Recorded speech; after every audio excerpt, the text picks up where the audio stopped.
বাংলাদেশে অনুপ্রবেশ করায় হিলি সীমান্তে এক ভারতীয় নাগরিককে আটক করেছে বিজিবি।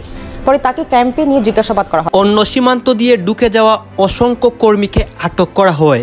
গোপনে তারা অনেক ক্ষতি করেছে। ডক্টর ইউনূস এখন চূড়ান্তভাবে চাল দিবে। ভারত এখন কোথায় পালাবে? Something wrong. সীমান্তে ভারতীয় বিএসএফদের অতিরিক্ত মোতায়েন, ইভেন আমাদেরও সীমান্তে আজকে বিজিবির অতিরিক্ত সংখ্যক সেনা মোতায়েন। আর আজকের দিনে বাংলাদেশের ইতিহাসে একটা ভিন্ন ঘটনা ঘটেছে। পদ্মার নিচে মিসাইল সিটি, এমন গোপন প্রকল্প বাস্তবায়ন করছে বাংলাদেশ, যা কল্পনাকেও হার মানায়। এই মিসাইল সিটি এমনভাবে তৈরি হচ্ছে যাতে শত্রুপক্ষের নজরদারি এড়িয়ে যে কোনো মুহূর্তে আক্রমণ চালানো যায়।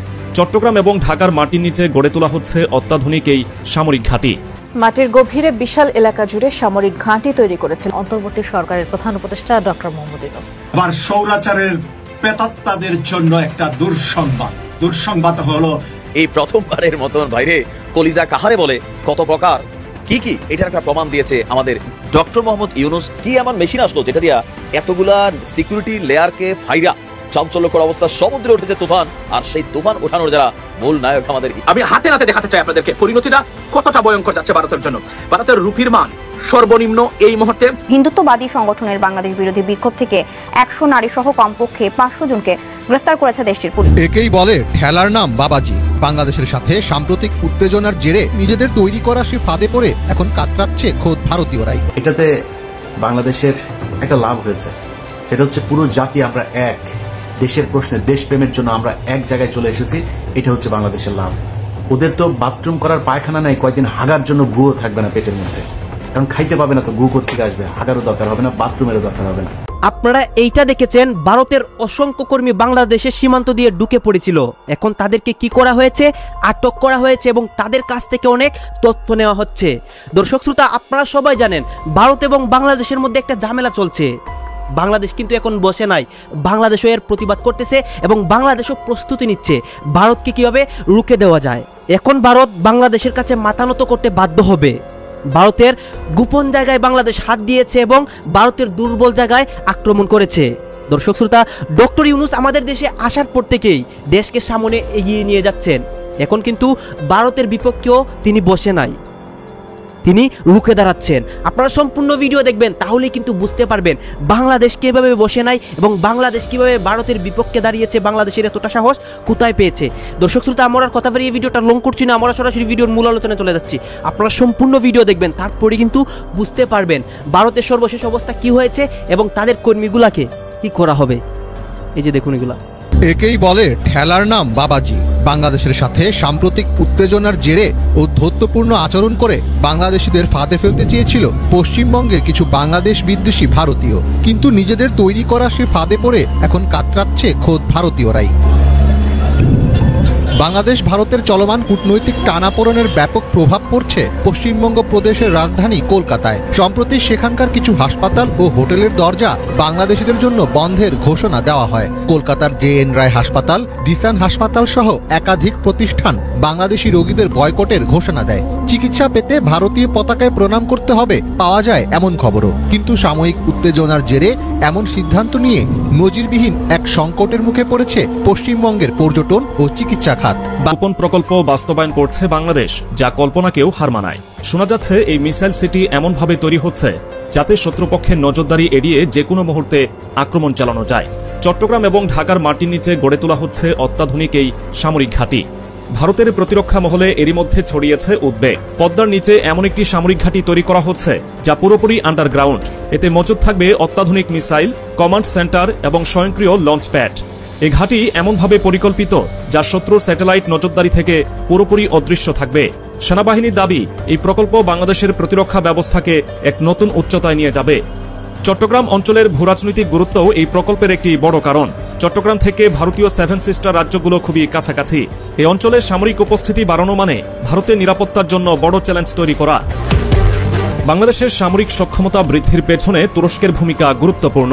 তুরস্কের রকেট সেন সংস্থা বাংলাদেশের জন্য উন্নত মিসাইল প্রযুক্তি সরবরাহ করছে, বিশেষ করে TRG-300 মিসাইল, যা 120 কিলোমিটার দূরের লক্ষ্যবস্তুতে আঘাত হানতে সক্ষম।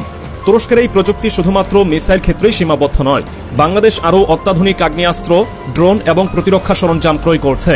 বিশেষজ্ঞরা বলছেন এই সহযোগিতা শুধু বাংলাদেশ তুরস্ক সম্পর্ককে আরও গভীর করবে না, বরং দক্ষিণ এশিয়ায় সামরিক ভারসাম্য বদলে দিতে পারে।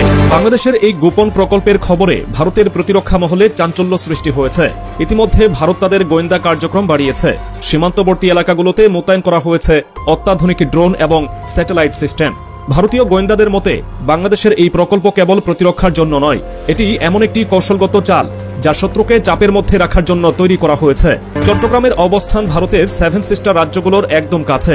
এই অঞ্চলে সামরিক ঘাঁটি স্থাপন করার অর্থ হল ভারতকে কৌশলগতভাবে চাপের মুখে ফেলা। বিশেষজ্ঞরা বলছেন চট্টগ্রাম থেকে মিসাইল লঞ্চ করার সময়সীমা অত্যন্ত কম, ফলে যে কোনো আক্রমণ প্রতিহত করা ভারতের জন্য বড় চ্যালেঞ্জ হয়ে দাঁড়াবে। বাংলাদেশ সেনাবাহিনী তাদের কাঠামোতে বড় পরিবর্তন এনেছে। 4টি ভৌগোলিক কমান্ডে সেনাবাহিনীকে ভাগ করা হয়েছে। প্রতিটি কমান্ডের জন্য বিশেষায়িত মিসাইল ইউনিট রাখা হয়েছে। ঢাকা দেশের প্রশাসনিক কেন্দ্র, চট্টগ্রাম ভারতীয় সীমান্ত এবং বঙ্গোপসাগরের জন্য কৌশলগত অঞ্চল, রাজশাহী উত্তরবঙ্গের প্রতিরক্ষা, খুলনা দক্ষিণাঞ্চলের নিরাপত্তা এবং সামুদ্রিক প্রতিরক্ষা।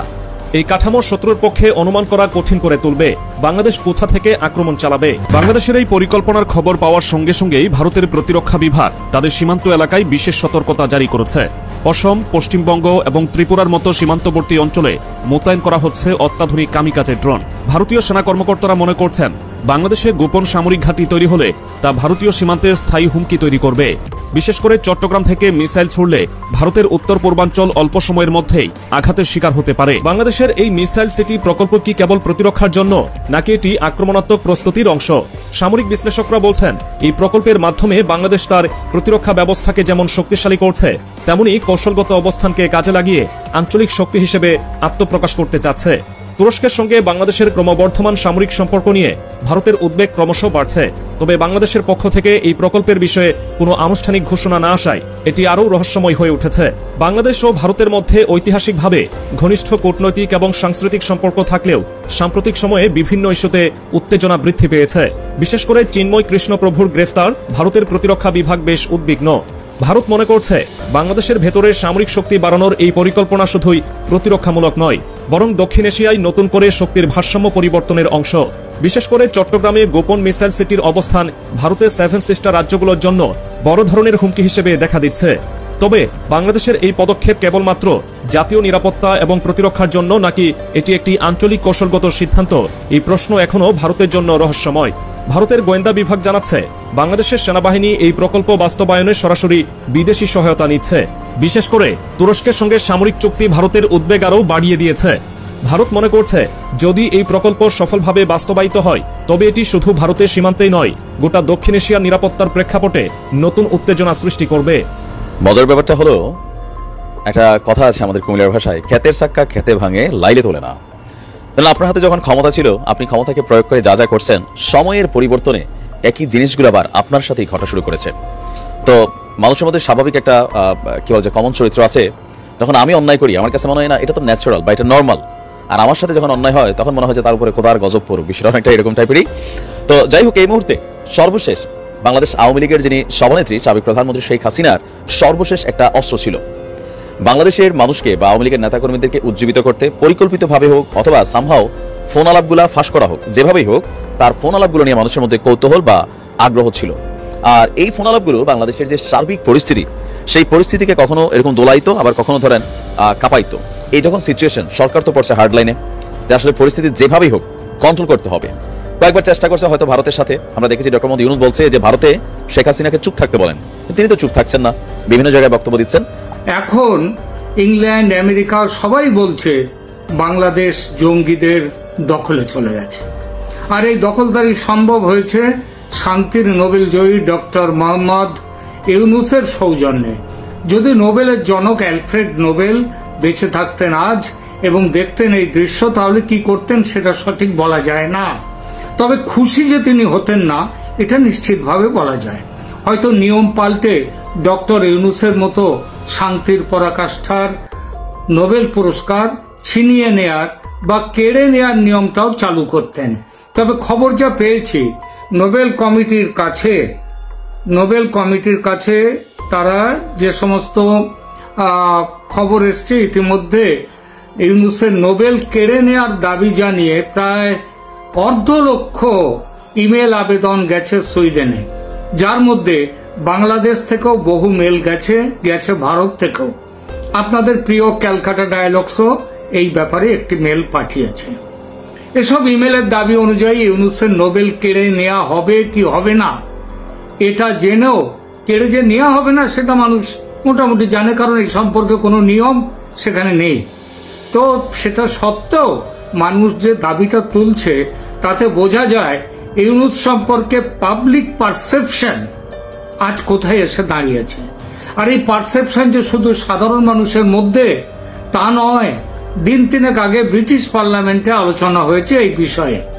বস্তুত দলমত নির্বিশেষে সেখানে সমস্ত সাংসদ কড়া ভাষায় বাংলাদেশের বর্তমান সরকারের সমালোচনা করেছে, বলেছে ইউনূসের বাংলাদেশে সংখ্যালঘু হিন্দু সহ সাধারণ মানুষের জীবন বিপন্ন, আইন শৃঙ্খলার অবস্থা তলানিতে, আইনের শাসন নেই, আর এজন্য বাংলাদেশ সফরে যাওয়া ব্রিটিশ নাগরিকদের উদ্দেশ্যে সতর্কতা জারি করে সাবধান থাকতে বলেছে ব্রিটিশ সরকার। ব্রিটিশ নাগরিকদের উদ্দেশ্যে তো এইটা সাবধান থাকতে বলা কথা, কিন্তু সেই সরকারের নির্দেশিকায় বলা হয়েছে, কি বলা হয়েছে? বলা হয়েছে অতর্কিত জঙ্গি হামলার আশঙ্কা রয়েছে বাংলাদেশে, সুতরাং সাবধান। এই সতর্কতা এখন যারা আছেন বাংলাদেশে এবং ভবিষ্যতে যারা যেতে চান বাংলাদেশে তাদের উদ্দেশ্যে একটি অলিখিত বার্তা যে এড়িয়ে চলুন বাংলাদেশ। আর এই জন্যে তুমুল ক্ষুব্ধ ইউনূস সরকার। ঢাকায় ব্রিটিশ হাই কমিশনার যিনি আছেন সারা কুক, তাকে ডেকে গত পরশু এজন্য তার দপ্তরে, মানে পররাষ্ট্র দপ্তরের উপদেষ্টা তৌহিদ হোসেন তার দপ্তরে সারা কুককে ডেকে পাঠান। তারপর ব্রিটিশ সরকারের এই বার্তায় কড়া আপত্তি তোলেন তৌহিদ হোসেন এবং বলেন বাংলাদেশে জঙ্গি হামলার আশঙ্কা পুরোপুরি অমূলক ও ভিত্তিহীন। এরপর যে ভাষায় এরকম বিষয়ে এই কথাটা যদি ভারতের আগেও অনেকবার বলেছে এবং সেখানে তুড়ি মেরে এটা ভারতের চক্রান্ত অপপ্রচার বলে উড়িয়ে দেয় বাংলাদেশ, এখানেও তাই করেছে। আপনাদের মনে আছে হিন্দুদের উপরে বিভিন্ন যে রাজনৈতিক কারণে খুন জখম ইত্যাদি হচ্ছে সেই ব্যাপারে আপত্তি তুলেছে বাংলাদেশ ভারতের সরকার, এবং সেখানে স্বয়ং ইউনূস বলেছেন এগুলো অতিরঞ্জিত। ঠিক আছে, তো এখানেও তাই করছেন, কিন্তু ব্রিটিশ বিদেশ দপ্তর তাদের বক্তব্য কিন্তু এখনো প্রত্যাহার করেনি এবং করবেও না, এবং তারা এই বক্তব্য প্রত্যাহার করবেও না। ওদিকে ব্রিটিশ সরকারের এই ট্রাভেল নোট জারি হওয়ার প্রায় সমসময়ে আমেরিকার বাইডেন প্রশাসনও অনেকটা একই ঢঙের কড়া ভাষায় সমালোচনা করেছে বাংলাদেশের সরকারের। ট্রাম্প সাহেব ক্ষমতায় বসার আগে যেসব লক্ষণ দেখা যাচ্ছে সেটা ইউনূসের পক্ষে আদৌ শুভ সংকেত নয়। এ কারণেই হয়তো তড়িঘড়ি জাতীয় সরকার তৈরি করে তাদের হাতে ক্ষমতা দিয়ে চলে যাওয়ার প্ল্যান করছেন ইউনূস বাবু। যেমন এতদিন সমালোচনার মুখে চক্রান্ত আখ্যা দিয়ে পার পাওয়ার চেষ্টা করে এসেছে ইউনূস সরকার, এবারও সেই একই রাস্তা ধরেছে বটে, কিন্তু সেই চেষ্টা যে কতটা কাঁচা সেটা বেরিয়ে এলো বাংলাদেশেরই কারা বিভাগের ডাইরেক্টর জেনারেল সৈয়দ মোহাম্মদ মোতাহার হোসেনের কথায়।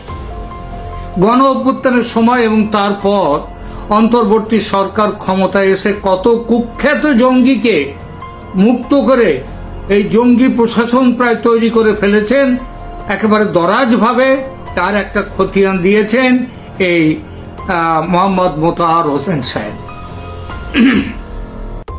তাই এবং তিনি তার একটি যে খতিয়ানটা দিয়েছেন সেটা দিয়ে প্রমাণ হয় যে ব্রিটিশ সরকারের ট্রাভেল নোট এটা মিথ্যে নয়, বরং ইউনূস সরকারই এইটাকে মিথ্যা বলছে, মিথ্যাচার করছে।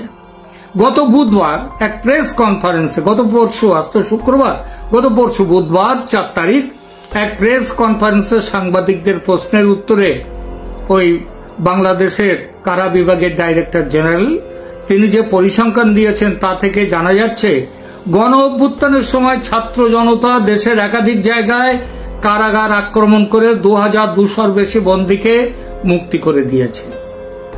কেন মুক্তিটা করে দিয়েছে?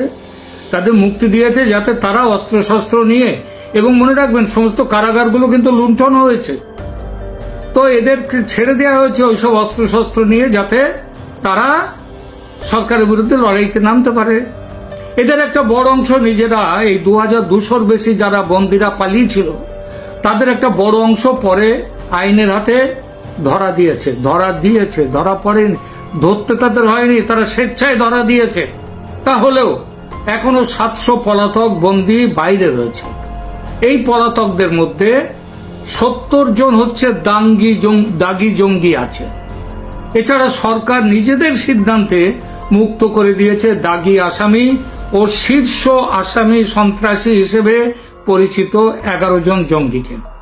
জেএমবি সমেত বিভিন্ন জঙ্গি সংগঠনের 174 জনকে মুক্তি দেওয়া হয়েছে।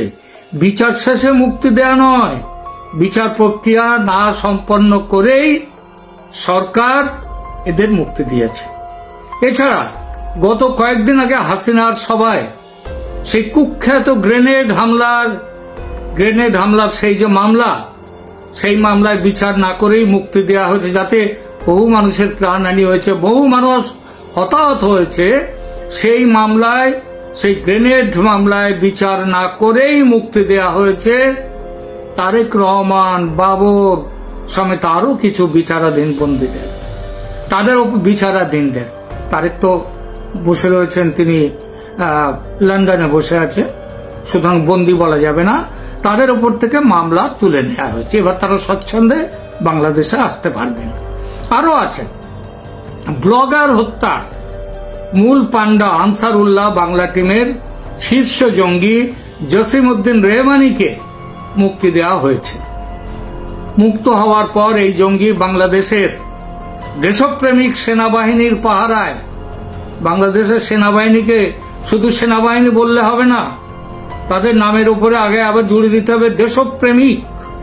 সেই দেশপ্রেমিকরা কতজন তাদের জেনারেলকে হত্যা করেছেন, কতজন রাষ্ট্রপতিকে হত্যা করেছেন, কতজন তাজউদ্দিন আহমেদ সমেত কতজন বাংলাদেশের প্রথম প্রধানমন্ত্রী তাকে হত্যা করেছেন, এসবগুলো ইতিহাস খুঁজলে পাওয়া যাবে। তো যাই হোক, বাংলাদেশের সেই দেশপ্রেমিক সেনাবাহিনী পাহারা দিয়ে নিয়ে গেছেন জেল থেকে এই যে জসিমউদ্দিন রেহমানিকে। আর জসিমউদ্দিন রেহমানি কি করেছেন? তিনি দেশপ্রেমিক সেনাবাহিনীর পাহারায় হুট খোলা গাড়িতে উঠে হাতে মাইক্রোফোন নিয়ে বক্তৃতা দিতে দিতে সমর্থকদের জিন্দাবাদ জিন্দাবাদ ধ্বনির মধ্যে দিয়ে তিনি চলে গেছেন। অভ্যর্থনা নিতে নিতে তিনি গিয়েছেন। সেই ছবি প্রকাশ করেছে বলে বাংলাদেশে ব্ল্যাকলিস্ট করা হয়েছে বেশ কিছু সাংবাদিক ও সংবাদপত্রকে। বাহ, কি সুন্দর ইউনূস সরকার, শান্তির নোবেল জয়ী।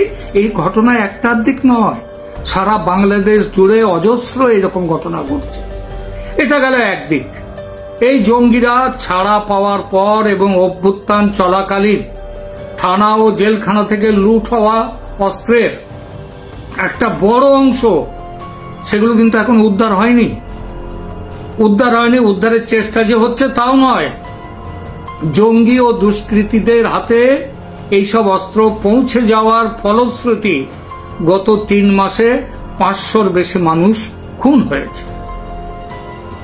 এই যে মানুষটা খুন হয়েছে, এটা কিন্তু সরকারি সংখ্যা, এটা আসলে সঙ্গে বড় সড় ফারাক। এর বাইরে আছে নথিভুক্ত না হওয়া খুনের ঘটনা। শহরের বুকে ডাকাতির ঘটনা তো আকছার ঘটছে। এর ওপর পাকিস্তান থেকে আগে এক জাহাজ অস্ত্র এসেছে, আরো এক জাহাজ অস্ত্র আজকালের মধ্যে বোধহয় এসে পড়বে, যদি না এসে থাকে এসে পড়বে। এদের চূড়ান্ত গন্তব্য কিন্তু ওই জঙ্গি সন্ত্রাসী, সেই সন্ত্রাসী জঙ্গিদের ঠিকানায়। প্রিয় দর্শক, এই হলো আজকের বাংলাদেশ। আপনারাই বলুন, ব্রিটিশ সরকার কি ভুল বলছে? আপনারাই বলুন, আমেরিকার সরকার কি ভুল বলছে? আপনারাই বলুন, বাংলাদেশে সুখের শান্তি, সুখ সমৃদ্ধির শান্তি বিরাজ করছে বাংলাদেশে, নাকি বাংলাদেশে এখন গোরস্থানের শান্তি, শ্মশানের শান্তি? সেটা আপনারই বলুন। তবে ভাগ্য ভালো ভারতের, এবার চক্রান্ত করে বাংলাদেশের ছবি নষ্ট করার অভিযোগ, ভারতে এই অভিযোগে ভারত একা আক্রান্ত হবে না, সঙ্গে আরো দেশ আছে। আরো অনেক দেশও আসছে বাংলাদেশের সমালোচনায়। যেদিকে যাচ্ছে বাংলাদেশ সেটা ভারতের পক্ষে সুখবর কোনো খবর নয়। প্রতিবেশীর বাড়ি আগুনে দাও দাও করে জ্বলতে শুরু করলে তার আঁচ তো ভারতের গায়েও লাগে, তাই না? কিন্তু করার কি আছে? কেউ যদি আত্মহত্যা করবে বলে প্রতিজ্ঞা করে থাকে তাকে কেউ বাঁচাতে পারে না। একটা কথা আছে না, মাথায় সুইসাইডের ভূত চাপলে সে ভূত রোগীকে না খেয়ে, যার মাথায় চাপে তাকে না খেয়ে সে যায় না। বাংলাদেশ সেই ভূতের পাল্লায় পড়েছে। এখনকার মতো এখানেই বিরাম দিচ্ছি। যে একটা লাভ হয়েছে সেটা হচ্ছে পুরো জাতি আমরা এক, দেশের প্রশ্নে দেশপ্রেমের জন্য আমরা এক জায়গায় চলে এসেছি, এটা হচ্ছে বাংলাদেশের লাভ। আর ভারতের কিছু মূর্খ ধর্মান্ধ যেসব এই যে বিজেপি আরএসএস যেগুলো আছে, শুভেন্দু অধিকারী সহ যারা এসব করছে, ওদের তো বাথরুম করার পায়খানা নাই, কয়েকদিন হাগার জন্য গুও থাকবে না পেটের মধ্যে, কারণ খাইতে পাবে না তো গু কোত্থেকে আসবে, হাগারও দরকার হবে না, বাথরুমেরও দরকার হবে না। আমাদেরকে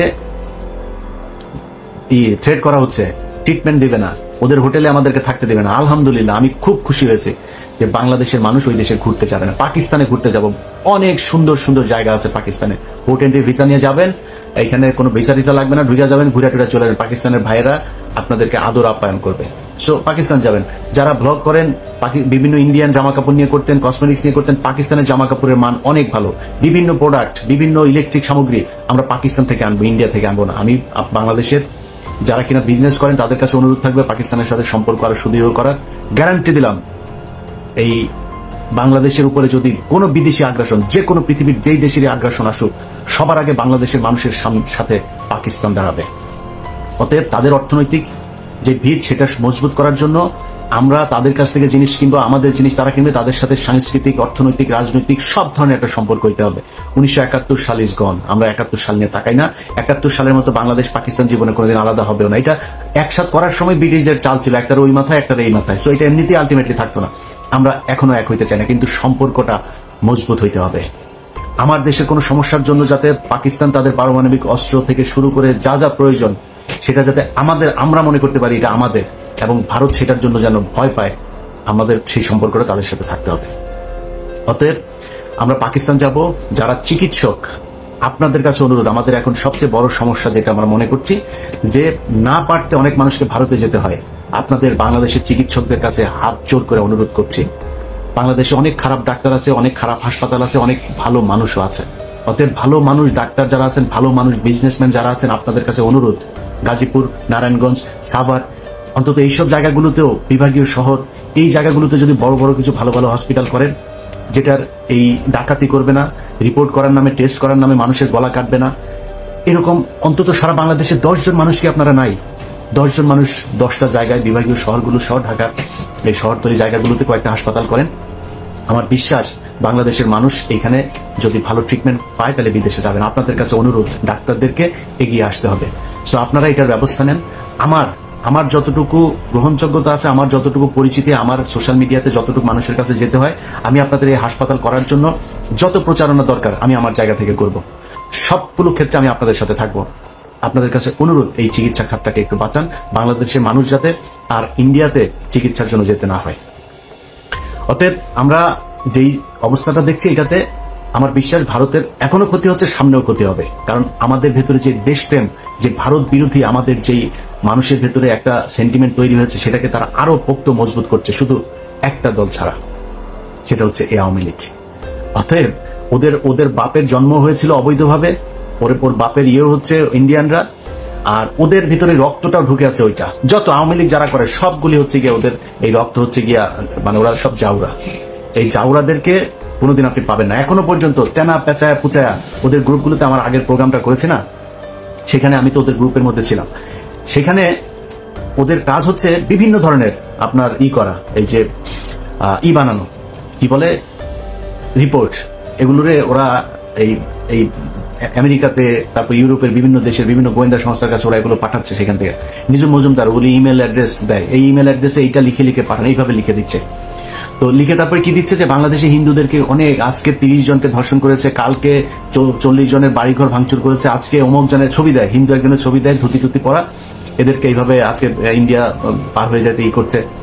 তো অন্যান্য দেশের গোয়েন্দা সংস্থা তারা তো আর মানে কচু খায় না, তাই না? তারা তো জানে, তারা তো তথ্য নিবে, তারা তদন্ত করবে, করে দেখবে না এগুলো কি হচ্ছে, এগুলো করছে। আমি বাংলাদেশের হিন্দুদের কাছে অনুরোধ করব, হিন্দুরা আসলে আপনাদেরকে কোনো কিছু চাপ দিয়ে বলানো হচ্ছে না, আসলে আপনারা হিন্দুরা কেমন আছেন, আপনাদের উপরে আমাদের মুসলমানদের ধর্মীয় কারণে আসলে কি আপনাদেরকে টর্চার করা হয়? আমি ইলিয়াস বললাম, যদি করা হয় প্লিজ আমাকে বলবেন, আমি আপনাকে লাইভে নিয়ে আসবো, সারা বাংলাদেশের মুসলমানদের কাছে বিচার চাইবে একজন হিন্দুকে কেন এভাবে টর্চার করা হয়। ইসলাম যদি কেউ প্রতিষ্ঠা করতেও চায়, জোর করে আপনার প্রতিষ্ঠা করা না, ইসলামের সৌন্দর্য দিয়ে আপনাকে আকৃষ্ট করা হবে।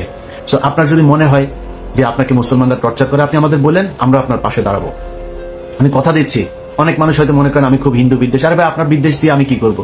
বাংলার পৃথিবীর মধ্যে 180 কোটি 200 কোটি মুসলমান, এত মুসলমান দরকার নাই তো ভাই, বহুত মুসলমান আছে, মুসলমানরাই ইসলাম পালন করেন। আপনি হিন্দু কোন ধর্ম পালন করলেন আমার সমস্যা আছে না, আপনি আপনার ধর্ম করেন ভাই, আমি আমার ধর্ম করব। আমি আমার ধর্মের সৌন্দর্যটা আপনার সাথে যদি ওইরকম সম্পর্ক হয়, আমি বলবো যে ভাই আমার ধর্মটা এই, আপনার ভালো লাগলে আপনি ডিসিশন নিয়ে নেবেন আপনি কোন ধর্ম পালন করবেন।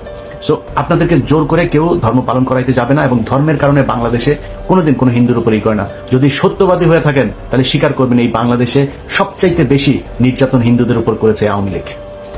অতএব সাধারণ হিন্দু আপনারা যারা আছেন, আপনাদেরকে বলবো আপনারা সারা দেশের সবাই মিলে একটা সমাবেশ করেন, ঢাকাতে একটা ডেট দেন, আপনারা ওই সমাবেশে আসেন, আপনাদের সাথে আমাদের লোকজনও থাকবে আপনাদের সাথে সংহতি জানানোর জন্য। সারা পৃথিবীকে আপনারা জানিয়ে দেন যে বাংলাদেশের হিন্দুরা আসলে কেমন আছে। দর্শক, গুরুত্বপূর্ণ একটি ব্রেকিং খবর এইমাত্র বিভিন্ন চ্যানেলে প্রচার হচ্ছে, সেটি হচ্ছে 9 ডিসেম্বর প্রধান উপদেষ্টা ইউরোপীয় ইউনিয়নভুক্ত 27টি দেশের রাষ্ট্রদূতের সঙ্গে বৈঠক করবেন। এই বৈঠকটি খুব গুরুত্বপূর্ণ। অন্যদিকে আজকে বিকেলে ধর্মীয় নেতাদের সঙ্গে বসছেন। ধর্মীয় নেতাদের সঙ্গে কেন আলাদাভাবে বসছেন তার একটি গুরুত্ব আছে, সেই বিষয়টি দর্শক আপনাদেরকে বলছি। কেন এই কোনো মিটিং এর প্রয়োজন আছে? ইতিমধ্যে জাতীয় ঐক্যের একটা ভিত্তি রচিত হয়েছে। সকল রাজনৈতিক দল, আওয়ামী লীগ বাদ দিয়ে, আওয়ামী লীগের কথাটা না বলাই ভালো, কারণ আওয়ামী লীগ নামে কোনো দল এই মুহূর্তে বাংলাদেশে এক্সিস্ট করছে না। সুতরাং তার সহযোগী জাতীয় পার্টিও ভিন্ন বিষয়, তাদের যেই চিন্তা চেতনা তার সঙ্গে বর্তমানে অধিকাংশ রাজনৈতিক দলের কোনো মিল নেই। ফলে অধিকাংশ রাজনৈতিক দলকে নিয়েই জাতীয় ঐক্য তৈরি হয়েছে। সেই ঐক্য হচ্ছে বাংলাদেশের স্বাধীনতা সার্বভৌমত্বের প্রশ্নে কোনো আপোষ নয় এবং মিলিতভাবে লড়াই করতে হবে। এরপরে আলাদাভাবে যে সমস্যাটি আন্তর্জাতিক অঙ্গনে তৈরি হয়েছে সেটি ভারতের দ্বারা সৃষ্ট, সেই পরিস্থিতি মোকাবেলা করতে হচ্ছে বাংলাদেশকে। ইতিমধ্যে ব্রিটিশ হাই কমিশনার সারা কুককে ডেকে নিয়ে পররাষ্ট্র উপদেষ্টা তৌহিদ হোসেন তার অসন্তুষ্টি জানিয়েছেন যে ভারতের এই প্রোপাগান্ডার ভিত্তিতে ব্রিটিশ পার্লামেন্টে কিভাবে বাংলাদেশের বিরুদ্ধে বক্তব্য দেওয়া হয়, কিভাবে বলা হয় একটি দুটি বিচ্ছিন্ন ঘটনা নিয়ে যে বাংলাদেশের সংখ্যালঘুদের উপর অত্যাচার নির্যাতন হচ্ছে, এবং অধিকাংশ বহু ঘটনা আছে ফ্যাক্ট চেকের মাধ্যমে, যে স্ক্যানারের মধ্যে রিউমার স্ক্যানারের যে ফ্যাক্ট চেক, তাতে প্রমাণিত হয়েছে যে বিদ্বেষমূলক যে প্রচার চালাচ্ছে তার কোনো ভিত্তি নেই। অর্থাৎ ভারতীয় পতাকা মারানো অথবা সংখ্যালঘুদের ঘর বাড়িতে হামলা, সেগুলো একেবারেই ভুল। তো তারপরে যেহেতু উচ্চারিত হয়েছে, বাংলাদেশ তার অবস্থান ব্যাখ্যা করেছে। পররাষ্ট্র উপদেষ্টা তৌহিদ হোসেন সারা কুককে পরিষ্কারভাবে জানিয়েছেন সরকারের অসন্তোষের কথা। তো যুক্তরাজ্য ছাড়াও যেই ইউরোপীয় ইউনিয়নভুক্ত যে দেশগুলো আছে সেই দেশগুলোকে একটি ব্রিফিং দিতে চান প্রধান উপদেষ্টা ডক্টর মোহাম্মদ ইউনূস, এবং পরিষ্কারভাবে বলতে চান যে বাংলাদেশে কোনো ধর্মীয় ভেদাভেদ নেই, কোনো সম্প্রদায় জাতিগত ভেদাভেদ নেই, সবাই বাংলাদেশী, এবং যারাই লক্ষ্যবস্তু করবে কোনো ধর্মকে বা কোনো গোষ্ঠীকে, তাদের বিরুদ্ধে প্রচলিত আইন অনুযায়ী ব্যবস্থা নেওয়া হবে। এই ক্ষেত্রে কে হিন্দু কে মুসলিম সেটা কোনো বিবেচ্য বিষয় হবে না। সম্ভবত সেই বিষয়টি খুব জোরালোভাবে তিনি তুলে ধরবেন, এবং একই সঙ্গে যেই ধরনের অপপ্রচার যেসব বিষয় নিয়ে হচ্ছে তার ব্যাখ্যা তিনি দেবেন, যে সবই নিয়ম মাফিক আইন মাফিক চলছে। বাংলাদেশের সাম্প্রদায়িক গোষ্ঠীকে উস্কানি দিয়ে সমাবেশ করে একটি পরিস্থিতি তৈরি করার যে চেষ্টা, সেই চেষ্টার পেছনে যে চিন্ময় দাসের মানে ইন্ধন আছে, এবং তার প্রেক্ষিতেই আইনগত ব্যবস্থা নেওয়া হয়েছে, এবং এটা প্রচলিত আইন অনুযায়ী বাংলাদেশ সরকার স্টেপ নিতে পারে, এই কথাটি পরিষ্কারভাবে ডক্টর মোহাম্মদ ইউনূস সম্ভবত জানাবে। অন্যদিকে ধর্মীয় নেতাদেরকে নিয়ে কেন বসতে হচ্ছে? ভারতের একটি প্রচার হচ্ছে বাংলাদেশে যে 5ই আগস্ট পট পরিবর্তনের পর বাংলাদেশ মৌলবাদ এবং উগ্রবাদে ছেয়ে গেছে, জঙ্গিদের তৎপরতা বেড়ে গেছে, ফলে ধর্মীয় নেতারা যাতে উগ্রতা পরিহার করে বাংলাদেশ যে একটি সহনশীল দেশ, বাংলাদেশ যে সব সম্প্রদায়ের দেশ, সেই বিষয়টি ধর্মীয় নেতারা প্রচার করবেন, এবং ধর্মীয় নেতারা তাদের যেই জনগোষ্ঠী তাদের সমর্থকদেরকে নিয়ন্ত্রণ করবেন, বোঝাবেন যে ভারতের ফাঁদে পা দেওয়া যাবে না, এবং সেটা যদি পা দেওয়া হয় তাহলে আন্তর্জাতিকভাবে বাংলাদেশ আরো বেকায়দায় পড়বে। সম্ভবত এই বিষয়টি শেয়ার করবেন এবং ধর্মীয় নেতাদের বক্তব্য জানতে চাইবেন। ধর্মীয় নেতারাও নিশ্চয়ই সেই বিষয়টি প্রধান উপদেষ্টাকে বলবেন যে তারা কোন দৃষ্টিভঙ্গি পোষণ করেন, ফলে কোনো দিক থেকে যাতে বাংলাদেশকে নিয়ে খেলতে না পারে কেউ, সেই বিষয়টির ব্যাপারে সতর্কতা লক্ষ্যে এই ধর্মীয় নেতাদেরকে নিয়ে আলাদাভাবে ডক্টর মোহাম্মদ ইউনূস বসছেন, এবং সোমবার 9 ডিসেম্বর ইউরোপকে কিন্তু পদক্ষেপ নেওয়া হলো ভারতের পক্ষ থেকে। কারণটা কি? হঠাৎ করে ভারতবর্ষের সাথে বিশ্বের যে কোনো দেশেরই এই মুহূর্তে কোনো যুদ্ধ বিধ্বস্ত পরিস্থিতি আছে বলে জানা যায়নি, কিন্তু আপনারা যদি অনুসন্ধান করেন তাহলে দেখতে পাবেন লাগাতার ভাবে সেভেন সিস্টার্সকে অশান্ত করার ছক যেভাবে বাংলাদেশের একাধিক গ্রুপ করছে কিংবা বাংলাদেশের সরকার যেভাবে পুরো বিষয়টায় মদত দিচ্ছে, ঠিক সেখানেই কিন্তু সেনাবাহিনীর এই ধরনের পদক্ষেপ বলে মনে করছেন আন্তর্জাতিক বিশেষজ্ঞরা। শুধু তাই নয়, কিছুদিন আগে সেভেন সিস্টার্সের সাবল ড্রোন কিন্তু ফিট করে দিয়েছিল ভারতবর্ষ। কানপুর আইআইটি থেকে বানানো এই ধরনের ড্রোন অত্যন্ত দ্রুততার সঙ্গে সেভেন সিস্টার্স এবং পাহাড়ি অঞ্চলে কিন্তু ফিট করে ভারতীয় সেনারা কার্যত বুঝিয়ে দিয়েছিলেন তারা যে কোনো পরিস্থিতিতে এই সেভেন সিস্টার্স উত্তর পূর্ব অঞ্চলে বিভিন্ন বাধা মোকাবিলা করতে কিন্তু প্রস্তুত। আমি হয়তো কথাগুলো বিভিন্ন বাধা বা পাল্টা দেওয়ার ছকে বলছি, কিন্তু বিশ্বাস করুন বাংলাদেশের সেনাবাহিনীর যে ক্ষমতা এবং ভারতের সেনাবাহিনীর যে সদস্য সংখ্যা তার মধ্যে আকাশ পাতাল একটা পার্থক্য আছে। আর এই পার্থক্যটা জেনেও যদি বাংলাদেশের পক্ষ থেকে বারংবার ভারতীয় সেনাবাহিনীকে এই ধরনের হুঁশিয়ারি দেওয়া হয়, সেভেন সিস্টার্সকে অশান্ত করার একটা ছক কষা হয়, তাহলে ভারতীয় সেনাবাহিনীও যে আর পিছিয়ে থাকবে না কিংবা কড়া অ্যাকশন নেবে সেই রকমই কিন্তু আজকে ভারতের প্রতিরক্ষা দপ্তরের পক্ষ থেকে পরিষ্কারভাবে বুঝিয়ে দেওয়া হলো আন্তর্জাতিক প্রাঙ্গণকে। কিছুদিন আগে ঢাকার এক অধ্যাপক খোদ ঢাকাতে বসে বাংলাদেশে বসে বলেছিলেন ভারতের উত্তর পূর্ব অঞ্চলে যে সকল বিচ্ছিন্নতাবাদী গ্রুপ আছে তাদেরকে প্রয়োজনে সাহায্য করবে বাংলাদেশ। এমনকি পাকিস্তানের থেকে JF-17 বিমান কেনা হোক, এই JF-17 বিমান আমাদের বিজেপি সেনাবাহিনীর যে আছে তাদেরকে শক্তিশালী করবে এবং যখন এই বাংলাদেশ সেনাবাহিনী শক্তিশালী হয়ে যাবে তখন নাকি তারা ভারতের উত্তর পূর্ব এবং সেভেন সিস্টার্সকে বিভিন্ন ক্ষেত্রে অশান্ত করতে পারবেন। এই অধ্যাপকই ঠিক কিছুদিন আগে বলেছিলেন পাকিস্তানের থেকে পারমাণবিক বোমা এনে ভারত এবং বাংলাদেশের সীমান্তে রেখে দেওয়া হোক, যেন ভারত কোনো ক্ষেত্রেই না বাড়তে পারে। কিন্তু এইসবকে ছাপিয়ে কার্যত এই হুঁশিয়ারিকে কিন্তু এতদিন পর ভারতের প্রতিরক্ষা মন্ত্রক যথেষ্ট সিরিয়াসলি নিল এবং তারা কার্যত কালকে স্বীকার করলো বাংলাদেশ সীমান্তে কিন্তু তারা অনেক পরিমাণে সেনাবাহিনী বাড়িয়ে দিয়েছে। অর্থাৎ এতদিন অব্দি 35,000 সেনাবাহিনী যে সদস্য বাড়ানোর কথা আমরা বলেছিলাম, একাধিক মিডিয়া তুলে ধরেছিল, তা কিন্তু কালকে NIA তে দেওয়া এক ইন্টারভিউতে BSF চিফ কমান্ডার কার্যত স্বীকার করে নিলেন এবং তারা সরাসরি বললেন সীমান্তে সুরক্ষা রক্ষা করতে এবার BSF কে কড়া নির্দেশ দেওয়া হয়েছে, তারা যেন কড়া অ্যাকশন নিতে পিছুপা না হন। একাধিক BSF কমান্ডার এই ধরনের NIA ইন্টারভিউতে বিভিন্ন ধরনের কথাবার্তা বলেছেন। আমি আরো বিস্তারিত এই পুরো বিষয়টায় গেলাম না, কারণ এই ভিডিওতে আমি এমন কিছু তথ্য আপনাদের দেব যা কালকে ভারতের প্রতিরক্ষা মন্ত্রকের পক্ষ থেকে, ডিফেন্স মিনিস্ট্রির পক্ষ থেকে সেনাবাহিনীর শক্তি বাড়াতে কিন্তু নেওয়া হয়েছে।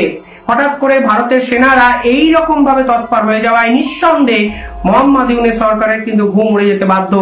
অর্থাৎ এতদিন অবধি এই ইউনূস সরকার দিনের পর দিন যেভাবে এই ধরনের মানুষগুলোকে প্রশ্রয় দিয়ে গেছেন তার পাল্টা দেওয়ার কিন্তু ছক ভারতীয় সেনাবাহিনীর পক্ষ থেকে অফিসিয়ালি একদম করা শুরু হলো বলে মনে করছেন আন্তর্জাতিক মহল। কিছুদিন আগে তারা জেল থেকে আনসারুল্লাহ বাংলার প্রধান নেতাকে ছেড়ে দিয়েছিলেন। সেই নেতা বাইরে বেরিয়ে একটি ভিডিও প্রকাশ করেছিলেন। তিনি বলেছিলেন পশ্চিমবঙ্গের মমতা ব্যানার্জি যেন মোদির সঙ্গে যুদ্ধে যান, মোদির থেকে ক্ষমতা ছিনিয়ে নেন, এমনকি সেভেন সিস্টার্সকে তারা উত্তপ্ত করবেন, এই ধরনের কথাবার্তা কিন্তু তারা বলে সেভেন সিস্টার্সকে অশান্ত করার পরিকল্পনা করেছেন। তবে এবার ভারতবর্ষের পক্ষ থেকে যে ধরনের পাল্টা প্রতিক্রিয়া জানানো হচ্ছে তা নিঃসন্দেহে বাংলাদেশের সেনাপ্রধানের ঘুম উড়িয়ে দেওয়ার জন্য যথেষ্ট। শুধু তাই নয়, কালকে ভারতবর্ষ আরো এক ঐতিহাসিক জিনিস ঘোষণা করে দিয়েছে। তারা ভারতবর্ষের শক্তি বাড়াতে, নৌবাহিনী এবং সেনাবাহিনীর শক্তি বাড়াতে 21,000 কোটি টাকা স্যাংশন করে দিল একদিনে।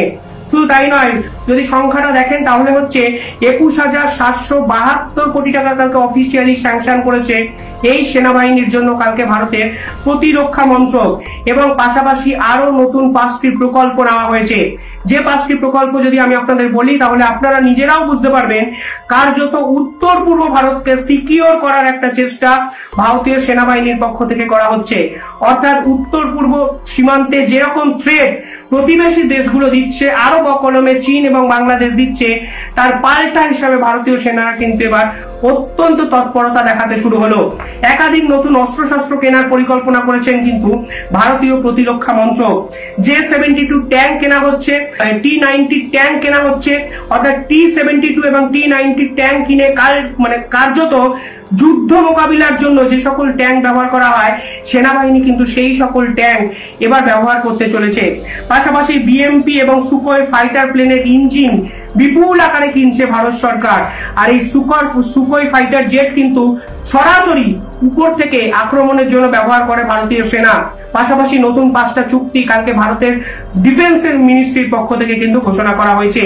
31টি নতুন water jet fast attack craft কেনা হবে, অর্থাৎ 31টি নতুন ক্রাফট কেনার মাধ্যমে ভারতের নৌবাহিনী, যেখানে ভারতের জলশক্তি যেটা বাড়ানোর প্রয়োজনীয়তা অনুভব করছে ভারত সরকার, অর্থাৎ স্থলের পাশাপাশি জলশক্তিকেও কিন্তু বাড়ানোর চেষ্টা করছে ভারত সরকার। পাশাপাশি 120টি ফাস্ট ইন্টারসেপ্টর ক্রাফট কেনার অনুমোদন দিয়েছে ভারতীয় সেনাবাহিনী। শুধু তাই নয়, 6টি অ্যাডভান্স লাইট হেলিকপ্টার যেখানে ভারতীয় সেনাবাহিনী কিন্তু কালকে কিনবে বলে সরাসরি ঘোষণা করে দিয়েছেন। এবং এই পুরো বিষয়টায় আমেরিকা কিন্তু ভারতকে সাহায্য করছে। আপনারা জানলে অবাক হবেন, ভারত সরকার যে কার্যত 21,732 কোটি টাকা এই যে অনুমোদন দিয়েছে, তার পাশাপাশি কালকে আমেরিকা ঘোষণা করে দিয়েছে ভারতকে তারা 117 কোটি টাকা। আপনারা তো দেখলেন এখানে কি কথা হচ্ছে। অনেকে কিন্তু এইসব বিষয় নিয়ে আলোচনা করতেছে, অনেকে সমালোচনা করতেছে, আবার অনেকে বলতেছে ভারতকে এক চুলো ছাড় দেওয়া হবে না। আগে শেখ হাসিনাকে ব্যবহার করে ভারত বাংলাদেশের মধ্যে অনেক কিছু করত এবং বাংলাদেশের সাথে স্বৈরাচারী করত। এখন কিন্তু ডক্টর ইউনূস রয়েছেন এবং বাংলাদেশের মানুষরাও কথা বলতে শিখে গিয়েছে, অন্যায়ের বিরুদ্ধে যেতে শিখে গিয়েছে। দর্শক শ্রোতা, এতক্ষণ আপনাদেরকে যা কিছু দেখিয়েছি সব কিছু কিন্তু আমরা সোশ্যাল মিডিয়া থেকে সংগ্রহ করেছি। এখানে আমাদের নিজস্ব কোনো মন্তব্য নেই বা নিজস্ব কোনো মতামত নেই। এইসব দেখে আপনাদের কি মনে হচ্ছে এবং আপনাদের মন্তব্য কি, এটা কিন্তু আপনারা অবশ্যই কমেন্ট বক্সে লিখে যাবেন। এবং আপনাদের কাছে আমার একটা রিকোয়েস্ট থাকবে, আমার চ্যানেলটি সাবস্ক্রাইব করবেন এবং পাশে থাকা বেল আইকনটি অবশ্যই বাজিয়ে দেবেন, যাতে করে নেক্সট ভিডিওটা সবার আগে আপনাদের কাছে পৌঁছায়। ধন্যবাদ।